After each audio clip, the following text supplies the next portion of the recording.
Assalamualaikum warahmatullahi wabarakatuh. Perkenalkan, nama saya Alvina dari Universitas Islam Kalimantan Muhammad Arsyad Al-Banjari, Fakultas Teknik Prodi Teknik Sipil, kelas reguler pagi 6B Banjarmasin dengan NPM 19640122. Di video kali ini, saya akan menjelaskan tentang pengantar pengairan pasang surut dengan mata kuliah pengairan pasang surut dan dengan dosen pengampu Bapak Adi Surya STMT. Berikut penjelasannya. Pengertian pasang surut. Pasang surut air laut merupakan fenomena naik atau turunnya ketinggian permukaan air laut secara berkala. Hal ini dapat disebabkan oleh banyak faktor seperti efek sentrifugal rotasi bumi dan faktor gravitasi benda-benda langit seperti matahari, bulan, dan sebagainya. Namun secara umum kita dapat membedakan pasang menjadi dua, yaitu pasang purnama dan pasang perbani. Pada pasang purnama, faktor yang paling dominan bekerja adalah gaya gravitasi bulan.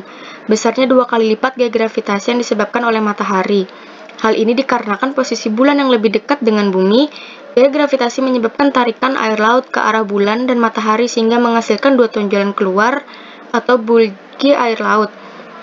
Terdapat dua jenis pasang, yaitu pasang purnama atau spring tide dan pasang perbani atau neap tide. Berikut merupakan ilustrasi fenomena pasang laut. Jenis pasang air laut. 1. Pasang laut purnama atau spring tide.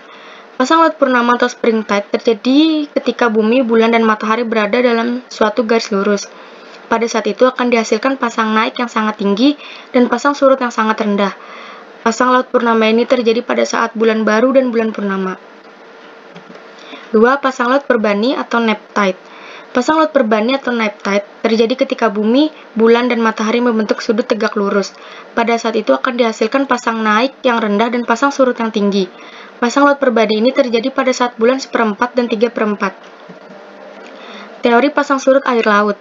1. Teori kesetimbangan atau equilibrium theory.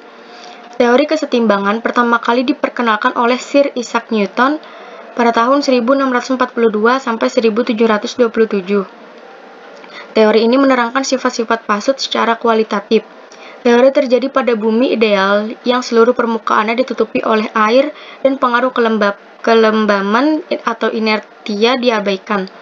Teori ini menyatakan bahwa naik turunnya permukaan laut sebanding dengan gaya pembangkit pasang surut. King 1966.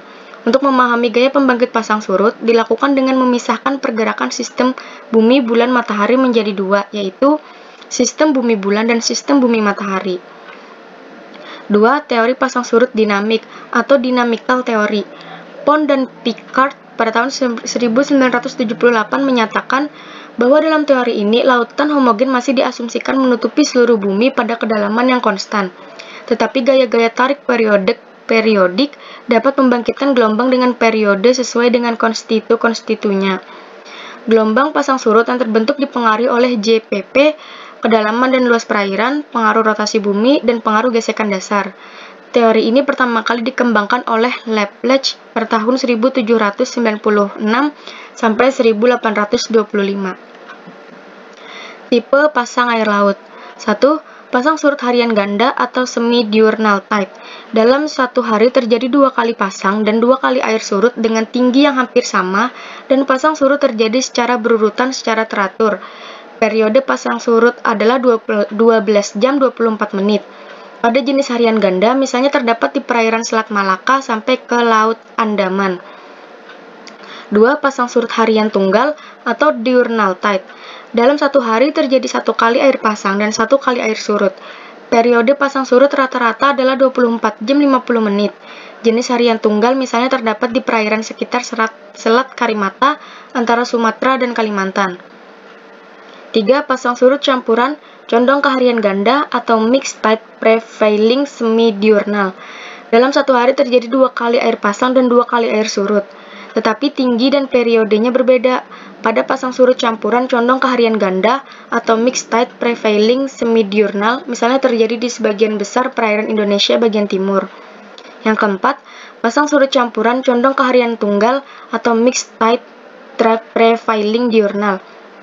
Pada tipe ini, dalam satu hari terjadi 1 kali air pasang dan 1 kali air surut.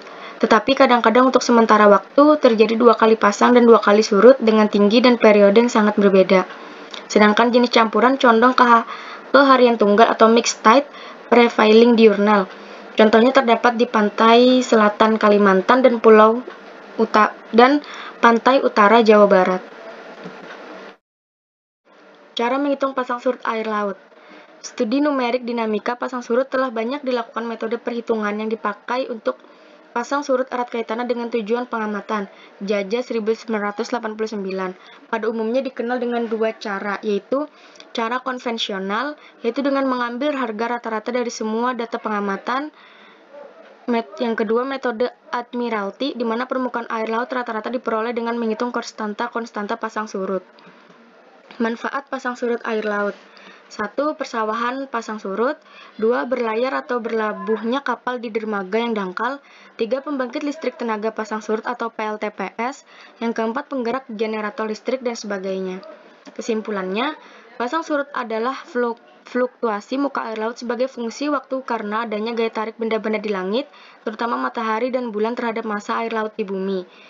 Kedua, jenis pasang surut air laut ada dua, yaitu pasang laut purnama dan pasang laut perbani. 3. Teori pasang surut air laut dibedakan jadi dua, yaitu teori kesetimbangan dan teori pasang surut dinamik. Yang keempat, tipe pasang surut air laut ada 4, yaitu pasang surut harian ganda, pasang surut harian tunggal, pasang surut campuran condong ke harian ganda, dan pasang surut campuran condong ke harian tunggal. Sekian penjelasan dari saya. Wassalamualaikum warahmatullahi wabarakatuh.